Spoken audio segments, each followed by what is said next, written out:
নমস্কার শ্রোতা বন্ধুরা, অডিও বুক বাই বাণী স্মৃতি চ্যানেলে আপনাকে জানাই স্বাগত।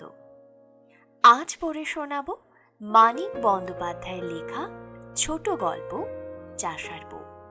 আপনাদের প্রত্যেককে অনেক ধন্যবাদ জানাই আমাদের সাথে থাকার জন্য। আমাদের চ্যানেলটিকে যদি এখনও সাবস্ক্রাইব না করে থাকেন, অনুরোধ রইল চ্যানেলটিকে অবশ্যই সাবস্ক্রাইব করে আমাদের পাশে থাকবেন। মাটি ফাটা রোদ উঠিলে কেশবতীর বুক ফাটিয়া যায়। যে মাটির নতুন খড়গুলি ঘরের চালে উঠিয়া তাকে নিবিড় ছায়া দিতেছে, এই রোদে সেই মাটি চষিতেছে তার স্বামী। হায়, কি কষ্টটাই না জানি হইতেছে তার স্বামীর।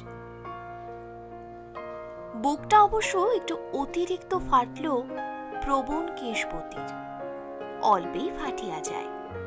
কিন্তু মাটি ফাটা রোদে নিধিরামের মাঠে কাজ করিতে যাওয়ার ব্যাপারটা তুচ্ছ নয়। একদিন কেশবতী নিধিরামকে বলিয়াছিল, কার বউ কোথা চান করছে সেদিক পানে নজর তো চলে খুব। ঘরের চাল যে ঝুরঝুর করে সব ঝরে গেল, 7 জায়গায় 7টা ফুটো, এদিকে তো নজর পড়ে না একদম। মিষ্টি লাগে বুঝি কানাইয়ের বউয়ের গাল, ফুর্তি লাগে বুঝি চালের খড় ঝুরঝুর করে ঝরে গেলে। বুক ফেটে যায় বাবু কাণ্ড কারখানা দেখলে তোমার।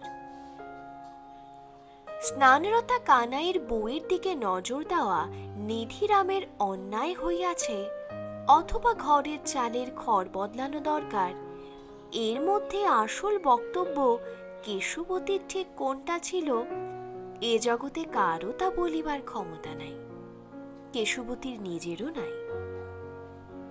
কিন্তু ঠিক পরদিনই নিধিরাম ঘরের চালে নতুন খড় তুলিবার কাজে কোমর বাঁধিয়া লাগিয়া গিয়াছিল কিনা, কেশবতী তাই আহ্লাদের অতিশয্যে বুক ফাটাইয়া মনে মনে বলিয়াছিল, বললাম আর শুনলে, ভালো তো বাসে তবে, হ্যাঁ।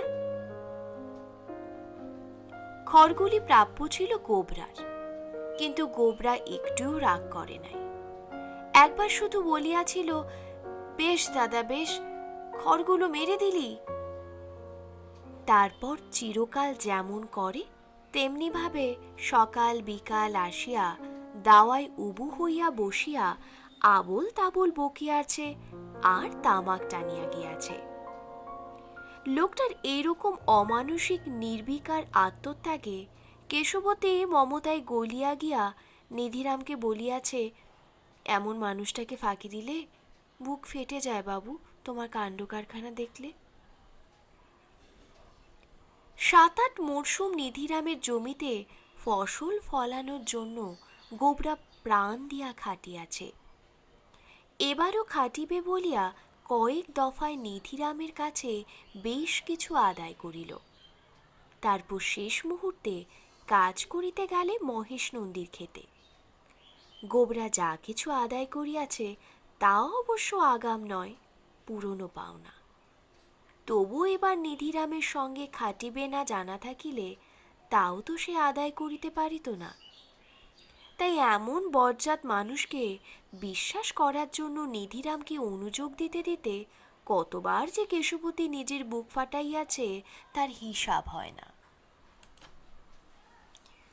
গোবরার সাহায্য পাইলেও যে মাটি ফাটা রোদে নিধিরামের মাঠে কাজ করিতে না গেলে চলিত না, কেশবতী তা জানে। তবু তিনি নিধিরামের খাটুনি কম হইত ভাবিয়া কড়া রোদ উঠিতে দেখিলে কেশবতীর বুক ফাটিয়া যায়। গোবরা যে তার স্বামীকে ঠকাইয়াছে, শেষ মুহূর্তে ত্যাগ করিয়াছে, তার জন্য দায়ী কে? কেশবতী নিজে। কি কুক্ষণে সে ঘরের চাল ঝুরঝুর করিয়া ঝরিয়া পড়ার জন্য নিধিরামকে অনুযোগ দিয়া বলিয়াছিল, কানায় স্নানরত বউয়ের দিকে তাকায় কেন? অন্যভাবে বলিলে হয়তো যেটা এত দূর গড়াইত না। বেলা বাড়িবার সঙ্গে সঙ্গে রোদের তেজ বাড়িতে দেখিয়া বুকটা কেশবতীর ফাটিয়া যাওয়ার উপক্রম করিত না। বুক ফাটিয়া যাওয়াটা কথার কথা, মুখে কয়েকবার বলিলেই ফুরিয়া যায়, কিন্তু কয়েকদিন হইতে সত্যি সত্যি কেশবতীর চাঞ্চল্য আসিয়াছে। কাজে অকাজে ছটফট করিতেছে। ছোট সংসার, লোকজন কম, কিন্তু কাজের কোনো অভাব নাই। আজ যে কাজ না করিলে চলে, একেবারে না করিলেও আসিয়া যায় না, সে কাজ করিতে বাধা কিসের? কাজ দিয়া যদি মন শান্ত করা যাইত, চাষার বউয়ের জীবনের অশান্তির চিহ্নও থাকিত না। কিন্তু কাজ যে নিঃশ্বাস ফেলিয়া শ্বাস টানিয়া বাঁচিয়া থাকার মতো সহজ আর স্বাভাবিক ব্যাপার, কাজের চেয়ে বরং আলস্য মন একটু ভালো থাকে। ঘর না লিপিয়া, বাসন না মাজিয়া, রান্না না করিয়া, জল না আনিয়া চুপচাপ শুইয়া থাকিবার মধ্যে যে একটা দারুণ অস্বস্তিবোধ আর কষ্ট আছে, সেটা অনেকটা নেশার মতো মনের অন্য অশান্তিকে দাবাইয়া রাখে। এবার যেন কিছুই কেশবতীর কাজে লাগিতেছে না, না আলস্য না অকাজ।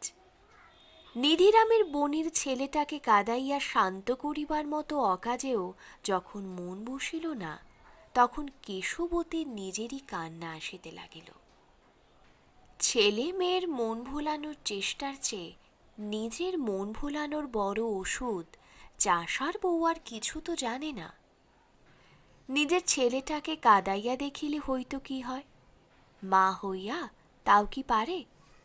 তার রোগা প্যাটকা ছেলে, তার ৭ রাজার ধন, বাঁচিয়া যদি থাকে তাই ঢের। ৬০ ওকে কি ফেলিয়া দিয়া কাঁদানো যায়? নিধিরামের বোনের ছেলেটার মতো কপালটা ফুলিয়া উঠিলে ওর কেন তা সহ্য হইবে? উঠানে খেলা করিতেছে, করুক। ঘরের পেছনে সূর্য ওঠে। সকাল সকাল উঠান জুড়িয়া ছায়া ছিল। রোদ সরিয়া আসিয়া আসিয়া ছায়াকে ধীরে ধীরে গ্রাস করিতেছে। দাওয়ার নিচে উঠানের কয়েক হাত স্থান এখন শুধু ছায়া। খানিক পরে তাও থাকিবে না। সমস্ত উঠান রোদে খা খা করিতে থাকিবে। তারপর রোদ উঠিয়া আসিবে দাওয়ায়। তারও পরে ঘরের দরজায় গিয়া কিছুক্ষণের জন্য ভেতরে ঢুকিতেও ছাড়িবে না। কিন্তু শেষ বেলার সেই নিস্তেজ রোদ পৃথিবী জুড়িয়া একটু থাকিলেই বাকি, ঘরে ঢুকিলেই বাকি।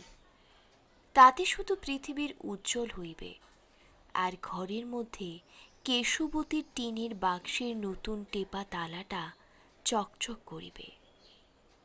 ১৪ পয়সার দাম তালাটার। রূপোর মতো কি যেন জিনিস দিয়ে গড়া, গিলটি রূপা বোধ হয়। সোনা বলিয়া দুবার নিধিরাম গিলটি সোনা দিয়া গয়না দিয়াছে তাকে।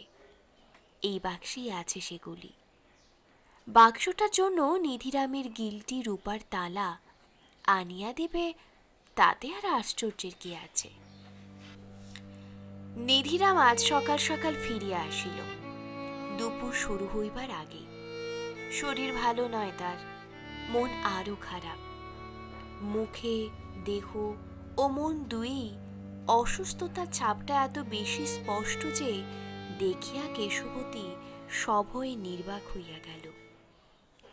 একদিন প্রায় এইরকম মুখ করিয়া বাড়ি ফিরিবার কথা বলিয়া দরদ দেখাইতে গিয়া কেশবতী গালে একটা চড় খাইয়াছিল। কথা বলার চেয়ে নীরবে পাখার বাতাস করিয়া দরদ দেখানোই সবচেয়ে নিরাপদ। বলার যদি কিছু থাকে নিধিরাম নিজেই বলিবে, না বলিয়া থাকিতে পারিবে কেন? পাখার জোর বাতাসে স্বামীর ঘামে ভিজে শরীরটা ধীরে ধীরে শুকাইয়া উঠিতেছে চাহিয়া দেখিতে দেখিতে কেশবতীর বুকটা প্রথমত ফাটিয়া যাওয়ার বদলে গভীর মমতার চাপে আকুলি বিকুলি করিতে থাকে। স্বামীর দেহটার প্রতি কেশবতীর ভালোবাসা অসীম। দেহের রংটা বাদামি। একটানা কঠোর পরিশ্রমের ব্যায়ামে মাংসপেশিগুলো ফুলিয়া ফাঁপিয়া উঠিতে চাহিয়া পরিপুষ্টির অভাব ঘটায় দুমড়াইয়া মোচড়াইয়া পাকানো দড়ির মতো শক্ত হইয়া গিয়াছে। এখানে ওখানে মাটি লাগিয়া আছে, ভাজে ভাজে কালো কালো সঞ্চিত ময়লা। পেটে, পিঠে আর ঘাড়ের কাছে চাকা চাকা দাগ। কাছে বসিলেই মৃদু একটা দুর্গন্ধের আভাস পাওয়া যায়। তবু এই দেহটার টানে কেশবতী জীবন স্রোতে কুটার মতো ভাসিয়া চলিয়াছে। বেশি যে যত্ন করে তা নয়, এখনকার মতো বিশেষ অবস্থা ছাড়া বেশি যে তাকাইয়া দেখে তাও নয়। এই সাধারণ অপরিপুষ্ট ও অপরিচ্ছন্ন সজীব দেবমূর্তিটা তার কাছে মন্দিরের নির্জীব দেবমূর্তির মতো। মন্দিরের দেবতাকে সময় সময় ধোয়া কাপড় নিংড়ানোর মতো মনটা নিগড়াইয়া ভক্তি দিলেও যেমন স্বাদ মেটে না, সময় সময় তেমনি ঘরের এই মানুষটার জন্য বুকের ভালোবাসার উতলাইয়া ওঠার ফাপুর ফাপুর লাগিলেও আফসোস থাকিয়া যায়। শুনছ, এবারেই সর্বনাশ। বউয়ের প্রশ্নের অপেক্ষা করিতে করিতে ধৈর্য হারাইয়া নিধিরাম বলে, সে কি গো, সর্বনাশ! নন্দীমাসের সদরে নালিশ জুড়বে কাল, কাল বাদে তামাদি কি না? মহেশ নন্দী শেষ পর্যন্ত নালিশ করিয়া সর্বনাশ করিয়া ছাড়িবে, এই আশঙ্কাটা পুরাতন। এতদিনে ঝাঁজটা কমিয়া আসা উচিত ছিল, কিন্তু আগামীকালই মহেশ নন্দী নালিশ জুড়িবে এ সংবাদে কেশবতীর দমটাই যেন আটকাইয়া গেল। আটকানো দমটা ফোঁস করিয়া ফেলিয়া স্বামীর কথা ধাক্কার হাত হইতে পড়িয়া যাওয়া পাখাটা তুলিয়া ধীরে ধীরে নাড়িতে নাড়িতে কেশবতী সাগ্রহে জিজ্ঞাসা করিল, তামাদি কি গো, কিসের তামাদি কাল?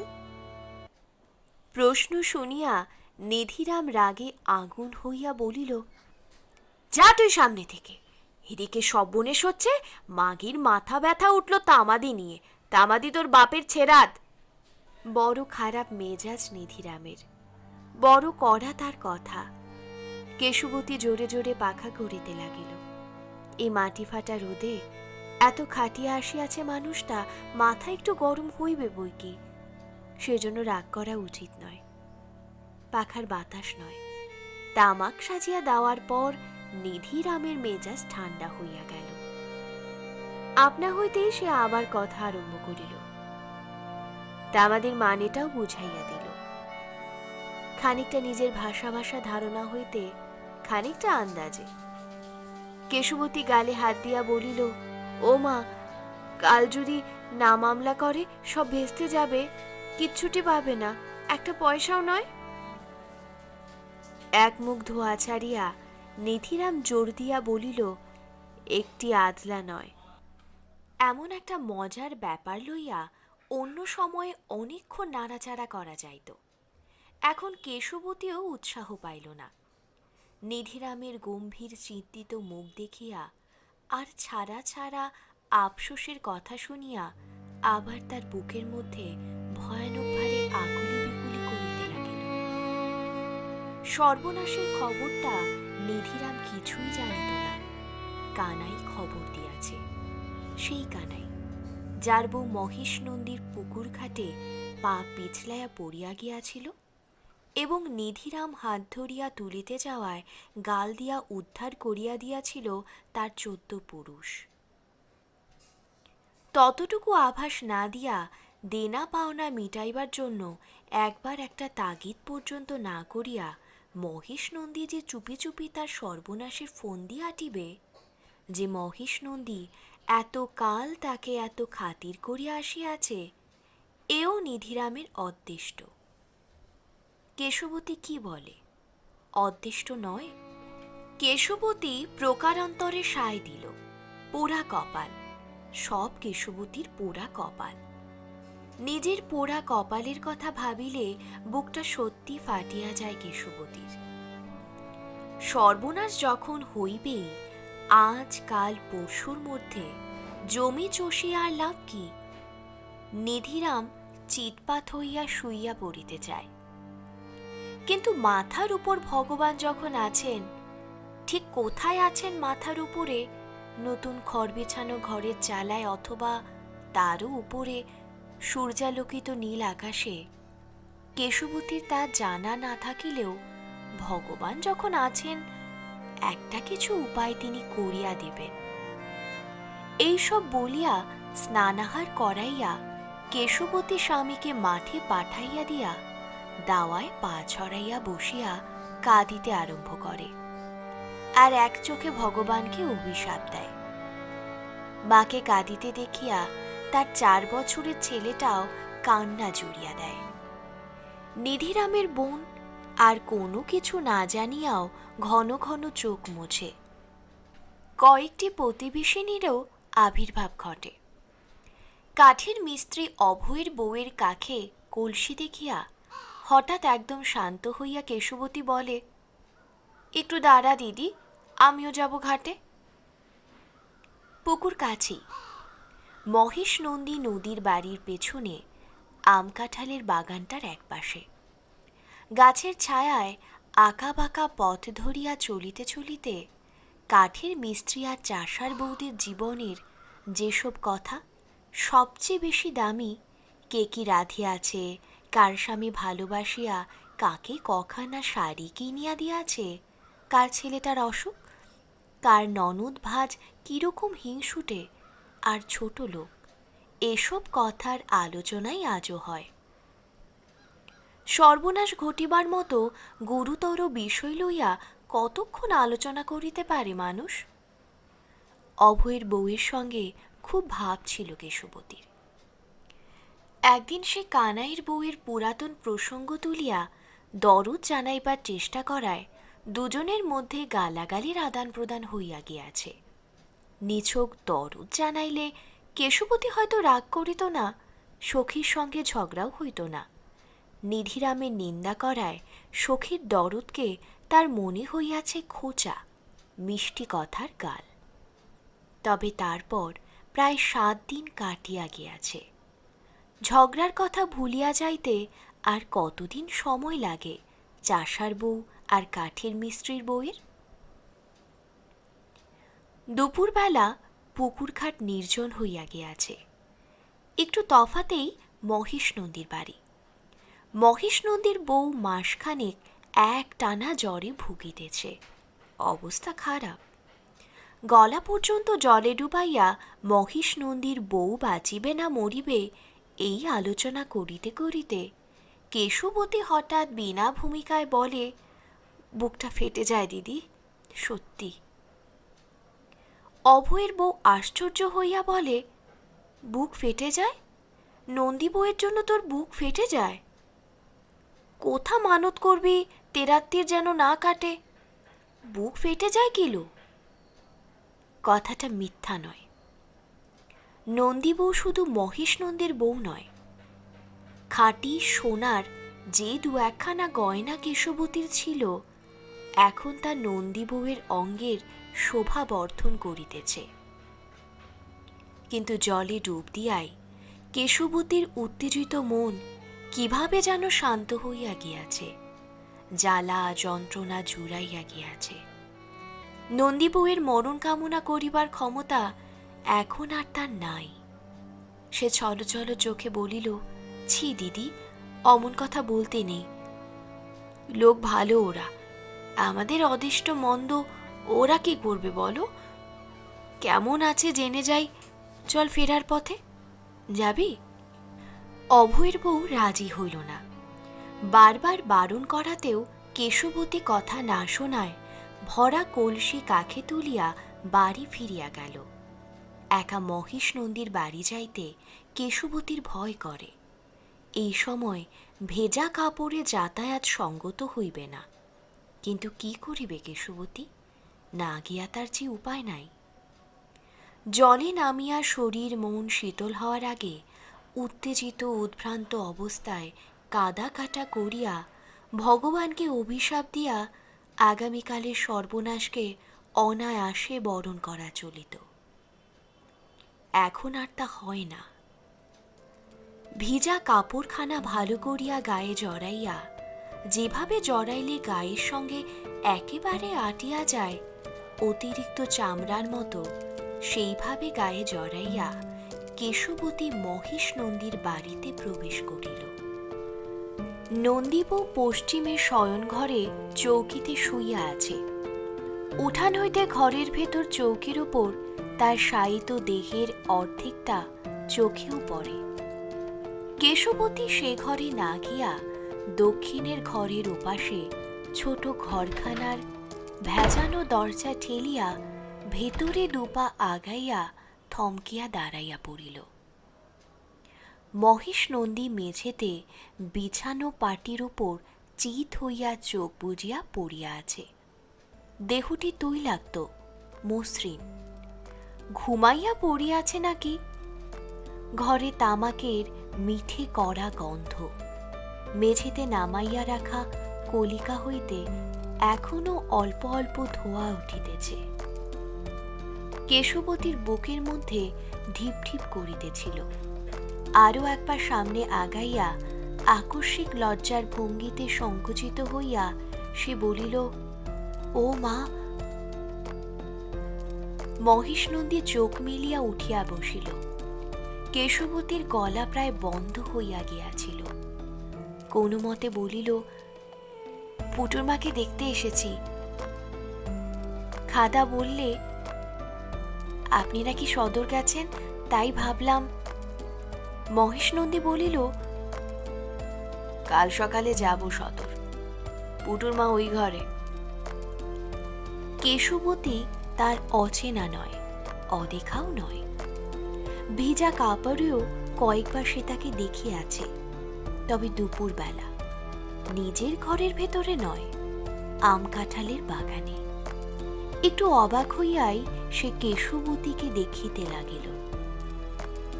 কেশবতী নড়ে না, ঠায় দাঁড়াইয়া থাকে। তার ভিজা কাপড়ের জল দুই পা বাহিয়া মেঝেতে গড়াইয়া পড়িতে থাকে। মহিষ নন্দী স্পষ্ট দেখিতে পায় গাল বাহিয়াও জল গড়াইয়া পড়িতেছে। চুলের জল নয়, চোখের। কিছু বলবে আমাকে? সেদিন বাগানে আমায় কি বলছিলেন আপনি? শুনতে পাইনি ভালো। বাগানে কেশবতী যেদিন মহিষ নন্দীর কথা পরিষ্কার শুনিতেও পাইয়াছিল, শুনিয়া অশ্রাব্য গালও দিয়াছিল মহেশ নন্দীকে। কিন্তু সে 4-5 মাস আগের কথা, ভুলিয়া যাওয়া চলে? মহিষ নন্দী উদাসভাবে বলিল, আসতে বলেছিলাম। আসব? মহিষ নন্দী আরো উদাসভাবে বলিল, এসো, একটু রাত করে এসো। আজকে নয়, কাল দুপুরে আসব, এমনি সময়। ঘাড় নাড়িয়া সায় দিয়া মহিষ নন্দী শুইয়া পড়িল। কেশবতী কাতরভাবে বলিল, ঘরকে থাকবেন? কোথাও যাবেন না? না, যাব না, এসো। বলিয়া মহিষ নন্দী চোখ বুজিল। তার বড় ঘুম পাইয়াছিল। নন্দীবু কেমন আছে না জানিয়াই কেশবতী বাড়ি ফিরিল। এত বেলা হইয়াছে, পেটে কিছু পড়ে নাই, সেই জন্যই বোধহয় মাথার মধ্যে ঝিমঝিম করিতেছিল। অথবা মাটি ফাটা রোদে উপযাচিকা সাজিয়া অনভ্যস্ত দিবাভিসারে অভিনয় করার জন্য। কেশবতী ঠিক বুঝিতে পারে না। আগাগোড়া ব্যাপারটা তার কাছে বড় গোলমেলে মনে হয়।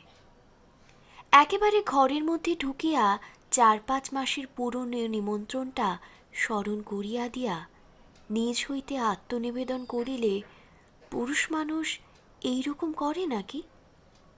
চোখ মিলিয়া একবার উঠিয়া বসিয়া ভাষা ভাষা 2-একটা কথা বলিয়া আবার চিত হইয়া শুইয়া চোখ বুজে। কেশবতীর অদৃষ্ট ভালো লোকটা হাতটাত ধরিবার চেষ্টা করে নাই। তবু ওরকম একটু চেষ্টা করিলেও যেন ভালো ছিল। আরো বড় বিপদের জন্য প্রস্তুত হইয়া কেশবতী বাঘের ঘরে ঢুকিয়াছিল।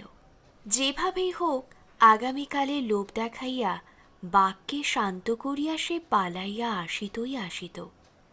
কে ভাবিতে পারিয়াছিল বাঘটা এমন নিস্পৃহ নারী মাংসে তার এতখানি অবহেলা? শুকনো কড়কড়ে ভাতে জল ঢালিয়া খাইয়া উঠিয়া কেশবতী শুইয়া পড়ে। ছেলেটা এই ফাঁকে কোথায় যেন খেলিতে চলিয়া গিয়াছে। যাক, যেখানে খুশি যাক। রোদে যেন লক্ষ্মী ছাড়ার উলঙ্গ দেহে ফোসকা পড়িয়া যায়। ছেলের কথা ভাবিবার সময় কেশবতীর নাই। কত ভাবনা তার, কত দায়িত্ব। মহেশ নন্দীকে, একটা জোয়ান মর্দ পরপুরুষকে সে একটা দিনের জন্য গ্রামে আটকাইয়া রাখিতেছে। তার সদরে যাওয়া বাতিল করিয়া, তামাদির মামলা রুজু করা বাতিল করিয়া, নিজেকে কেবল ভিজা কাপড়ে লোকটার সম্মুখে একটু সময়ের জন্য দাঁড় করাইতে হইয়াছে, আর বলিতে হইয়াছে, ঘরে থেকো, কাল দুপুরে আসব। লোকটা কাল সদরে যাইবে না, নালিশ করিবে না, আশায় আশায় সারাটা দিন ঘরে বসিয়া থাকিবে। থাকিতে না পারিয়া হয়তো মাঝে মাঝে খিড়কির দরজা দিয়া আম কাঁঠালের বাগানের আঁকা বাঁকা সরু পথটার দিকে চাহিবে, যতদূর চোখ যায়। হয়তো ভাবিবে, কি হইল, কেন আসে না কেশবতী? ভিজা কাপড় জড়ানো দেহটা অমন সুন্দর, শহরের বাবুদের মেয়েদেরও যেমন হয় না। যত বেলা পড়িয়া আসিবে, ততই হতাশ হইয়া সে ছটফট করিবে। সন্ধ্যার সময় হতো কোনো ছলে কাহাকেও খবর লইতে পাঠাইবে, কেন গেল না কেশবতী? হয়তো নিজেই আসিবে। যেই আসুক, প্রাণ ভরিয়া কেশবতী যদি তাকে একচোট গাল না দেয়,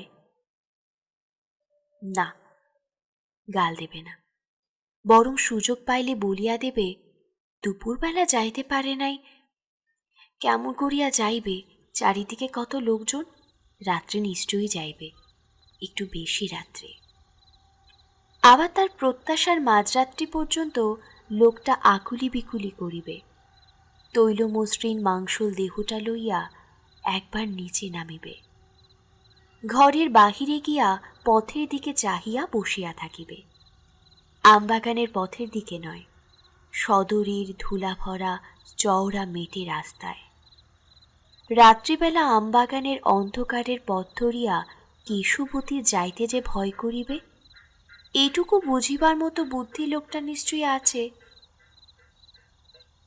তারপর মাঝরাত্রি পার হইয়া গেলেও সে যখন যাইবে না, তখন একেবারে হতাশ হইয়া লোকটা শয্যায় একেবারে এলাইয়া পড়িবে। মনের দুঃখ হয়তো কাঁদিয়াই ফেলিবে। জোর করিয়া চোখের পাতা টানিয়া খুলিয়া রাখিবার চেষ্টা করিতে করিতে কেশবতী নিঃশ্বাস ফেলিয়া বলে, আহা, 60। দিনের বেলাটা এই ধরনের চিন্তাতে কাটিয়া গেল। কেবল শুইয়া থাকিয়া নয়, কাজে অকাজে ব্যাপৃত থাকিয়া। দিনের বেলায় কেশবতীর কল্পনা খুলে ভালো, রাত্রির অন্ধকারে মনের খেলা তেমন জমে না। রাত্রিটা তার নিজের নয়, ছেলের, নিধিরামের আর ঘুমের। ঘুমের মধ্যে যেসব স্বপ্ন সে দেখে, সেগুলো খুব ভয়ঙ্কর। কয়েকদিন আগে একটা হাতি গ্রামে আসিয়াছিল। রাখাল বাবুদের বাড়ির কাছে একটা বড় গাছের নিচে পায়ে শিকল দিয়া হাতিটাকে বাঁধিয়া রাখা হইয়াছিল 3 দিন। তারপর কোথায় যেন লইয়া যাওয়া হইয়াছে। আজকাল সেই হাতির স্বপ্নই বেশি দেখে কেশবতী। তার নিজের পায়ে শিকল বাঁধা, সে মাটিতে পুড়িয়া আছে, আর তার বুকের ওপর 4 পা তুলিয়া দাঁড়াইয়া সুর দিয়া গাছের ডাল ছেঁড়ার মতো হাতিটা তার খোপা ছিঁড়িয়া লইতেছে। বুকটা ফাটিয়া যাইতেছে কেশবতীর। মনে হইল আজ রাত্রিটা কে যেন কেশবতীকে ফিরাইয়া দিয়াছে। ছেলে আর নিধিরাম আর ঘুমের দেবতা, কারও আজ দয়ার সীমা নাই। ছেলে একটু কাঁদিল, নিধিরাম একটু বকবক করিল, তারপর দুজনেই ঘুমাইয়া পড়িল। ঘুম রেহাই দিল শুধু কেশবতীকে। দিনের বেলা কল্পনার নিচে চাপা ছিল, এখন স্বামী পুত্রের পাশে শুইয়া দারুণ একটা দুশ্চিন্তায় সে এপাশ ওপাশ করিতে লাগিল। তার জন্য বাড়িতে না থাকিয়া মহিষ নন্দী যদি কাল সদরে চলিয়া যায়, যে ভাবটা মহিষ নন্দী আজ দেখাইয়াছে, তাতে কি আশা করা চলে সদরে এমন দরকারি কাজ থাকিতেও তারই প্রতীক্ষায় বাড়িতে বসিয়া থাকিবে? ধীরে ধীরে কেশবতী মহিষ নন্দীর নিস্পৃহ ভাবের মানে বুঝিতে পারে, তার অবহেলার কারণের হদিশ পায়। জানিত কাল সে বাড়িতে থাকিবে না, সদরে তামাদির মামলা রুজু করিতে যাইবে, তাই সে আগ্রহ দেখায় নাই। হয়তো কেশবতী একদিন তাকে যে মন্দ কথা বলিয়াছিল, তার একটু প্রতিশোধ গ্রহণের ইচ্ছাও মহিষনন্দীর আছে। কেশবতী গিয়া ঘুরিয়া আসিবে। সদর হইতে ফিরিয়া মহিষনন্দী জিজ্ঞাসা করিয়া জানিয়া লইবে সে গিয়াছিল কিনা। জানিয়া লইয়া পরম তৃপ্তি অনুভব করিবে। তাই বটে, নতুবা দিনের বেলা নিজের বাড়িতে পরের বউ অভিসারে আসিবে, এ ব্যবস্থায় কেউ রাজি হয়? বদনামের ভয় নাই? হায়, মহিষ নন্দীকে ঠকাইতে গিয়া সে নিজেই যে ঠকিয়া আসিল। বড় কষ্ট হয় কেশবতীর। গরমে রুদ্ধ ঘরের মধ্যে তার ফাপড় ফাপড় লাগে। প্রতিশোধ তো না হইয়াছে, আবার কেন? তা সোনার গয়না দেনার দায়ে কাড়িয়া লইয়াছে মহিষ নন্দী, এখনো রাগ কেন? বাগানে তার গাল খাওয়ায় 2-3 মাস আগেই অবশ্য গয়না সে বেদখল করিয়াছিল। তখনও অবশ্য তার খেয়াল হয় নাই যে কেশবতীর দিকে একদিন তার মন টানিবে। কিন্তু মন টানিবার পর গয়না কি সে ফেরত দিয়াছে? নিধিরামকে ডাকিয়াকে বলিয়াছে, এই নাও গয়না, বউকে ফেরত দাওগে, টাকা হলে দেনা শোধ দিও। বাগানের গাল আর গয়নায় যদি শোধবোধ হইয়া গিয়া থাকে, এবার তাকে অপমান করিবার মতলব কেন মহিষ নন্দীর? কি করিয়াছে সে তার? মাঝরাত্রি পার হইয়া যাইবার পর বৃষ্টি নামিল, একটু ঝড়ও হইয়া গেল। কাল হয়তো কড়া রোদ উঠিবে না। ভোরে উঠিয়া দেখা গেল চারিদিকে ভিজিয়া চুপসিয়া আছে বটে, কিন্তু আকাশ পরিষ্কার। কেশবতী নিধিরামকে ডাকিয়া তুলিল। অতি কষ্টে একটু দুধ বাঁচাইয়া কাল সে পাতলা একটু পায়েস করিয়াছিল। ভাবিয়াছিল খানিকটা ছেলেকে দিবে, খানিকটা নিজে খাইবে। কতকাল মিষ্টান্নের স্বাদ পায় নাই। গুড়মুড়ির বদলে পায়েসের বাটিটা নিধিরামের সামনে ধরিয়া দিল। ছেলের জন্য পর্যন্ত 1 ফোঁটা তুলিয়া রাখিল না। খাওয়া শেষ হইবার পর রাগ করিয়া বলিল, একটুকু রাখলে না ছেলেটার জন্য, সব পেটে পুরে দিলে। নিধিরাম মাঠে চলিয়া গেলে সে গোয়াল সাফ করিল। হাল গরু 4টিকে নিধিরাম সঙ্গে লইয়া গিয়াছে। একটি গাভী আর তার বাছুরটি বাঁধা ছিল। রাত্রে সামান্য ঝড় বাদলে ভাঙা চোরা গোয়ালের অবস্থা দেখিয়া কেশবতীর চোখে জল আসিল। এখনো যে বড় বড় ঝড় বাদল আসিতে বাকি আছে, তাতে এই গোয়াল কি টিকিবে? চারিদিক হইতে যদি এভাবে কেবল সর্বনাশ আসে, কোন দিক কেশবতী সামলাইবে? দুধ দুইয়া সে বাছুরকে ছাড়িয়া দিল। নিধিরামের বোন ঘর লেপা শেষ করিয়া এঁটো বাসন হাতে উঠানে পা দেওয়া মাত্র বাঘিনীর মতো সামনে গিয়া বলিল, ঘাটে যাওয়া হচ্ছে বুঝি? চারিদিকে একটা জনমানুষই নেই। পাড়া ডিঙিয়ে বাগান পেরিয়ে চললেন বটে বাসন মাজতে। কাঁচা বয়সে একটু বুঝে সুঝে চলতে হয়। বাগানে একটা পুরুষ যদি হাত ধরে হাতটা চেপে কি করবে শুনি? সম্পর্কে ছোট হইলেও নিধিরামের বোনের বয়স কেশবতীর চেয়ে বেশি। আজ 7-8 বছর সে এমনি সময়, কোনোদিনও আরো ভোরে। নির্জন ঘাটে গিয়া বাসন মাজিয়া আনিয়াছে। কখনো কেশবতীর মাথা ব্যথা দেখা যায় নাই, তবে এখন কেশবতীর ঘরে গৃহিণী হইয়াছে। সবাই তাকে মানিয়া যাই বলুক আর যাই করুক, বাসনগুলো ছিনাইয়া লইয়া সে ঘাটে চলিয়া গেল। কখানা মোটে বাসন তাই মাজিতে সূর্য গাছের মাথা ছাড়িয়া উঠিল। পাড়ার স্ত্রী পুরুষ দু একজন করিয়া আসিয়া দাঁত মাজিয়া, কেউ বাসন মাজিয়া, কেউ প্রাত স্নান করিয়া, কেউ কলসিতে জল ভরিয়া ফিরিয়া গেল। মহেশ নন্দী আসিল না। প্রাত স্নান না করুক, মুখ হাত কি ধোয় না লোকটা? নিধিরামের বোন আসিয়া দুধ চাল দেওয়ার জন্য কড়াই চাহিয়া লইয়া গেল। তার ছেলে ক্ষুধায় কাঁদিতেছে। তারপর এক সময় আসিল মহেশ নন্দীর দিদি। কেশবতী একটু ঘোমটা টানিয়া জিজ্ঞাসা করিল, আপনার ভাই নাকি সদরে গেছে দিদি? তোর সে খবরে কাজ কিলো বউ? একটু কাজ ছিল সামান্য।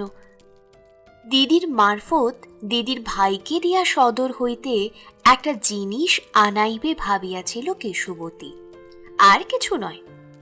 কৈফিয়ত শুনিয়া দিদির সন্দেহ গেল, না, তার ভাই আজ সদর যায় নাই। যাইবে কি, যাওয়ার কি উপায় আছে, যে মরমর অবস্থা তার ভাইয়ের বউয়ের?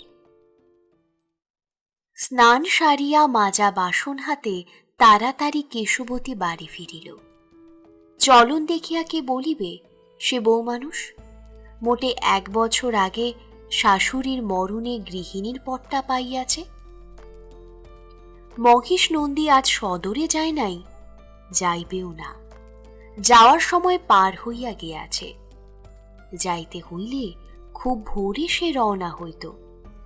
ঘুম ভাঙিয়া কেশবতী যখন দরজা খুলিয়া ঘরের বাহিরে আসিয়া দাঁড়াইয়াছিল, সেই সময় পায়ে জোর পায় কেশবতী, বুকে বল পায়, আর সর্বনাশের ভয় নাই। আজ বাদে সব তামাদি মহেশ নন্দীর সমস্ত পাওনা ভেস্তাইয়া যাইবে। একটা পয়সাও সে পাইবে না, একটি আদলাও নয়। তবে মনে বড় কষ্ট পাইবে লোকটা। এ ক্ষতি মহেশ নন্দীর পক্ষে কিছুই নয়। তবু এত সব পাওনা ফসকাইয়া গেলে মানুষের দুঃখ হয় বই কি? শুধু কি তাই, তার প্রতীক্ষায় দুপুরটা কাটাইবার পর সে যখন যাইবে না, তখনও বড় আঘাত লাগিবে বেচারির মনে। ক্রমে ক্রমে বেলা পড়িয়া আসিল। এমন ঝাঁঝ হইল রোদের, কে যে বলিবে কাল রাত্রে ঝড় বৃষ্টিতে পৃথিবী শীতল হইয়াছিল। একটু মাটি ফাটা রোদ উঠিতে দেখার চেয়ে মহেশ নন্দীর সমস্ত পাওনা তামাদি হওয়ার দুঃখ আর দুপুরবেলা লোকটার ব্যর্থ প্রতীক্ষার ব্যথা মনে করিয়াই যেন কেশবতীর বুকটা ফাটিয়া যাইতে লাগিল বেশি। কি অদৃষ্ট মানুষটার! এদিকে বউটা পর্যন্ত মরতে বসিয়াছে। নিধিরাম আসিয়া ভাত খাইয়া চলিয়া গেল। আর একবার স্নান করিতে ইচ্ছা হইতেছিল কেশবতীর, কিন্তু মহেশ নন্দীর বাড়ির এত কাছে যে পুকুর, এ সময় কি সেখানে যাওয়া যায়? মহেশ নন্দী কিরকম ব্যাকুল হইয়া তার পথ চাহিয়া আছে, যদি হঠাৎ তাই দেখিয়া আসিবার প্রবল ইচ্ছা জাগে, আর সেই ইচ্ছা কেশবতী দমন করিতে না পারে? ওরকম ইচ্ছা না হয় নাই জাগিল, যদি একবার যে কোনো কারণে যে কোনো রকমে মহেশ নন্দীর সেই আড়াল করা ঘরখানায় সে গিয়া হাজির হয়, কি হইবে তখন? অদম্য ইচ্ছা না জাগিলেও কেন এবং কিভাবে সে মহেশ নন্দীর ঘরের মধ্যে গিয়া পড়িবে, সে তা জানে না। যদি গিয়া পড়ে তখন কি হইবে, এই শুধু তার সমস্যা, ভয়াবহ ও মর্মান্তিক। একটু শুইল কেশবতী, খানিক পরে উঠিয়া পড়িল। একটা মানুষ পথ চাহিয়া ছটফট করিতেছে, এ কি মানুষ সহ্য করিতে পারে? যাই থাক কপালে, একবার কেশবতী যাইবে সেই ঘরে। মহেশ নন্দী পায়ে ধরিয়া কাঁদিবে, বলিয়া আসিবে, তার কথা ভাবিয়া রাত্রে তার ঘুম হয় না, কাজে মন বসে না, কেবল হু হু করে মনটা, আর চোখে জল আসে, তার বুক ফাটিয়া যায়। এত কথা বলিতে না পারুক, যেভাবে হোক মোটামুটি তার গভীর দরদের কথাটা জানাইয়া দিয়া চলিয়া আসিবে। মহেশ নন্দীর কাছে যাইতে তার ভয়ই বা কিসের? কাল সে যায় নাই ভিজা কাপড়ে? কাল কি হইয়াছিল তার? মহেশ নন্দী ভালো করিয়া চাহিয়াও দেখে নাই। অমন শান্ত নির্বিকার মানুষটাকে একদিনে গন্ডায় পরিণত হইয়া যাইতে পারে? পাড়া ডিঙাইয়া আম কাঁঠালের বাগান পার হইয়া কেশবতী মহেশ নন্দীর বাড়িতে ঢুকিল। আজ তার উঠান পার হইয়া আড়ালের ঘরখানায় যাওয়ার সাহস কেশবতীর হইল না। পূবের ঘরের পেছন দিয়া ঘুরিয়া আসিয়া এ ঘরের ভেজানো দরজা খুলিয়া ভেতরে ঢুকিয়া পড়িল। কোথায় মহেশ নন্দী? ঘর যে খালি, কেউ তার প্রতীক্ষায় এখানে ছটফট করিতেছে না। ধীরে ধীরে কেশবতী বাহির হইয়া আসিল। দুচোখ তার জলে ভরিয়া গিয়াছে। এ জগতে কেউ তাকে এতটুকু দাম দেয় না, বড় সস্তা সে। ঘরের পেছন দিয়া ফিরিয়া না গিয়া উঠানে আসিল। প্রতীক্ষার ব্যাপারে মহেশ নন্দী তাকে ফাঁকি দিয়াছে। এখন সে শুধু জানিয়া যাইতে চায় সদরে সে গিয়াছে কিনা। উঠান হইতে দেখা যায় নন্দী বউ ঘরের মধ্যে শুইয়া আছে, তবে ঘরে আজ লোক বেশি। দাওয়ায় উঠিয়া কেশবতী ঘরের মধ্যে উকি দিল। নন্দী বউয়ের মাথার কাছে মহেশ নন্দী বসিয়া আছে, মুখখানা গম্ভীর, বিষণ্ণ। একটি মেয়ে রোগিণীর মাথায় ধীরে ধীরে বাতাস করিতেছে। বিছানার অন্য প্রান্তে বসিয়া আছে পিসি। কেশবতীকে দেখিয়া কেহ কিছু বলিল না।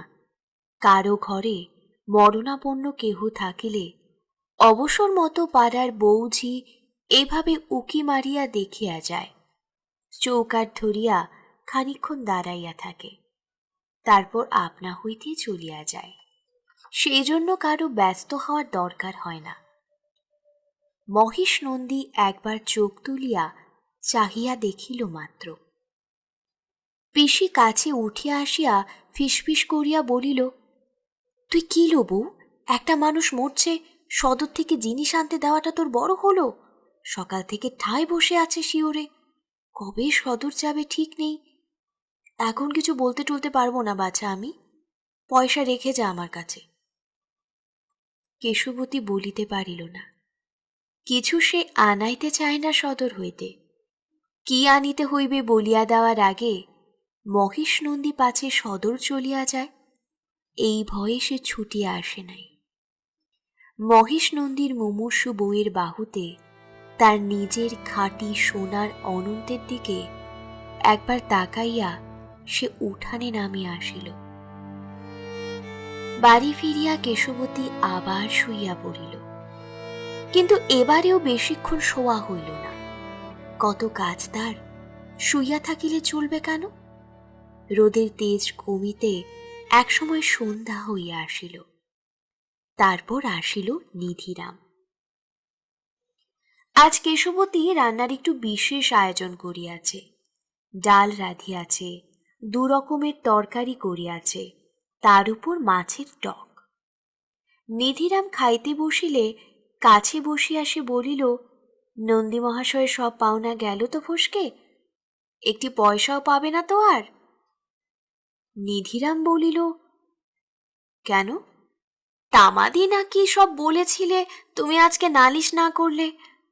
নন্দীমশাই সদর যায়নি, নালিশ করেনি। ক্ষুধার্ত নিধিরাম মস্ত একটা ভাতের গ্রাস মুখে তুলিয়াছিল। হাত নামাইয়া বাঁ হাতে ঘাড় চুলকাইতে চুলকাইতে বউয়ের অজ্ঞতায় একটু হাসিল। নন্দীমশাই সদর না গেলে নালিশ হবে না কেন? উকিল মুক্তার আছে কি করতে?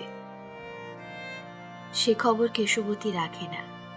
তার মুখখানা ম্লান হইয়া গেল। পাড়ার এক বাড়ি হইতে একটু দুধ ধার করিয়া আনিয়া পাতলা এক বাটি পায়েস রাধিয়া রাখিল। নিধিরাম ফিরিয়া আসিবার আগেই খানিকটা দিল ছেলেকে, খানিকটা চাখিয়া দেখিল নিজে। কতকাল সে মিষ্টান্নের স্বাদ পায় নাই।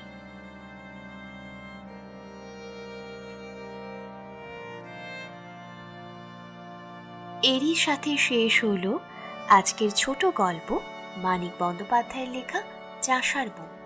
আমাদের গল্প পাঠ কেমন লাগছে কমেন্ট করে অবশ্যই জানাবেন, এবং গল্প পাঠ ভালো লাগলে চ্যানেলটিকে অবশ্যই সাবস্ক্রাইব করে আমাদের সাথে থাকবেন।